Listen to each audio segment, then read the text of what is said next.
بابا بات کریں بھائی. اگر جان میرے دو سوال ہیں میرے 2 سوال.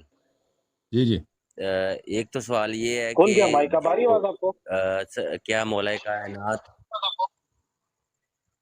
ہیلو کیا سوال ہے بھائی؟ بس بولیں بولیں اگر بھائی. جان ہاں بولیں جلدی ٹھیک جلدی ٹھاک سوال بھائی. یہ ہے کہ اگر جان یہ ایک سوال ہے کہ اگر جان یہ سوال ہے کہ کیا مولا کائنات حضور صلی اللہ علیہ وآلہ وسلم کو دفنانے کے بعد ثقیفہ میں اپنی حجت تمام کرنے کے لیے گئے تھے؟ ایک تو نہیں یہ نہیں سوال ہے.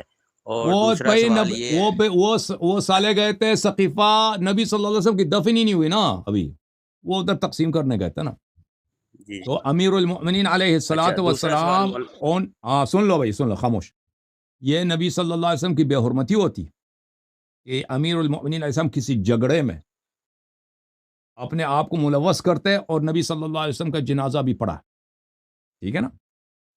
اور وہ ادھر جاتے وہ ٹھیک مانتے ہو بھی گیا. نہیں تھے اگر وہ چلے جاتے ادھر. ٹھیک ہے نا. کیونکہ ان لوگوں نے پہلے سے خانہ کعبہ میں جا کر قریش کے سردار جو تھے نا اپنے ابو بکر عمر یہ جو چپراسی ان کو بھی لے کے گئے تھے یہ لوگ خانہ کعبہ میں جا کر انہوں نے عہد کیا تھا رسول صلی اللہ علیہ وسلم کے حیات میں منافقین نے کہ نبی صلی اللہ علیہ وسلم کی وفات ہو تو کبھی ہم جو ہے علی علیہ السلام کو امام نہیں بننے دیں گے. قیامت تک اہل بیت علیہ السلام کو امام نہیں بننے دیں گے.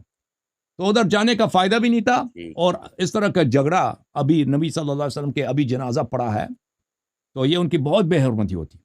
اور ان لوگوں نے ثقیفہ جا کر ثقیفہ میں جھگڑا کر کے ایک دوسرے کو گالی دے کر خود بخاری میں پڑھا کہ عمر بن خطاب نے سعد بن عبادہ کو گالی دیا اور کہا قاتلہ اللہ اس کو قتل کرے. اس کو اپنے پیروں کے نیچے دباؤ اور اس کو جوتے بھی پڑیں سعد بن عبادہ کو. اور اس کو پیروں کی وہ بیچارہ بیمار بھی تھا پیروں کے تلے دبایا بھی ہے. نبی صلی اللہ علیہ وسلم کا بھی جنازہ ایسے چھوڑ کے چلے گئے اور ادھر ایک دوسرے سے جھگڑا کر رہے ہیں خلافت پر.